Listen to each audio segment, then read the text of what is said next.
171 নম্বর আইন অনুযায়ী ঘুষ গ্রহণ করা ও প্রদান করা দণ্ডনীয় অপরাধ। কিন্তু মাননীয় মডারেটর, বাংলাদেশ বাজারে তো বর্তমানে ট্রেন্ড এসেছে আদালতের মধ্যে 5 লাখ, শিক্ষক হতে 10 লাখ, পুলিশ হতে 15 লাখ এবং প্রশাসনিক লাইনে 40 লাখ। তাহলে মাননীয় মডারেটর, এখানে বাংলাদেশে ঘুষ খাওয়াটাই আইনে পরিণত হয়ে গেছে। তাহলে সেই আইনে কিভাবে আমার কত দুর্নীতি দমন করতে যাচ্ছে তা আমার বোধগম্য হচ্ছে না। মাননীয় মডারেটর, 1971 সালের 7 মার্চ বঙ্গবন্ধু তার ঐতিহাসিক ভাষণের মাধ্যমে সকলকে সচেতন করে। এখানে কিন্তু কোনো আইন ছিল না মাননীয় মডারেটর।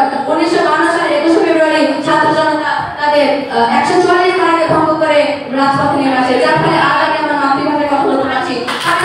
এখানে প্রশ্ন, সেদিন যদি আইন উপেক্ষা না করে শুধুমাত্র সচেতনতার দায়ে তারা রাস্তায় না নেমে আসতো, তাহলে কি আজকে আপনারা আপনাদের জন্মদিনের টুক পেতে দিয়ে যাবেন? মাননীয় মডারেটর, তারা যে আইনের গুণগান গাচ্ছে, তাহলে তারা গত 17 মে 2024 একুশে টেলিভিশন নিউজ চ্যানেলে দেখেনি। সেখানে কিন্তু স্পষ্টভাবে লেখা ছিল যে বাংলাদেশ থেকে হাজার হাজার কোটি টাকা পাচার হয়ে কানাডায় গড়ে উঠেছে বেগমপাড়া এবং দুবাই গড়ে উঠেছে 532 লাখ টাকা।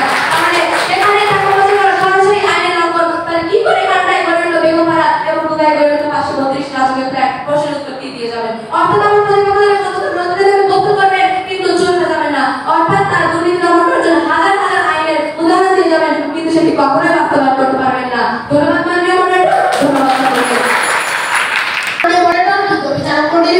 সকল শিক্ষিকা এবং যারা আমার কথা শুনছেন তাদের সবাইকে জানাই শুভেচ্ছা এবং সালাম। আসসালামু আলাইকুম। বিগতের বিষয় দুর্নীতি দমনের আইন নয়, জনসচেতনতার বিপক্ষে বলছি। মাননীয় মডারেটর, বাংলাদেশ দুর্নীতিগ্রস্ত দেশের ভিতর বাংলাদেশ। বাংলাদেশের সরকার দুর্নীতি এড়ানোর জন্য করে বলে, কিন্তু সেই দুর্নীতি হয়েছে দুর্নীতি দমন করতে গিয়ে কোন দুর্নীতি দমন কমিশনের দুদকে একসাথে অসাধু কর্মকর্তা কর্মচারী নিজেরাই জড়িয়েছে নানা অনিয়মে। তাহলে বুঝতে পারছেন মাননীয় মডারেটর, বাংলাদেশের দুর্নীতি এখন কোথায়। মাননীয় মডারেটর, মনে করেন একজন ইঞ্জিনিয়ার, তার একটি ছেলে আছে, সেই ইঞ্জিনিয়ার রডের জায়গায় বাস দিয়ে এসে মারছে। তখন মাননীয় মডারেটর, সেই ইঞ্জিনিয়ার প্রতি কি তখন আইনি পদক্ষেপ নেওয়া উচিত নয়? অবশ্যই উচিত মাননীয় মডারেটর। তখন জনসচেতনতা কি করবে মাননীয় মডারেটর? জনসচেতনতার ভূমিকা আছে মাননীয় মডারেটর, কিন্তু এর প্রধান ভূমিকা পালন করতে পারে না।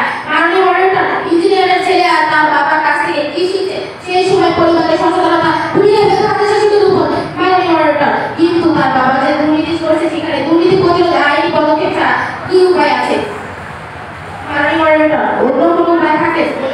মাননীয় মডারেটর, অন্য কোনো উপায় থাকে?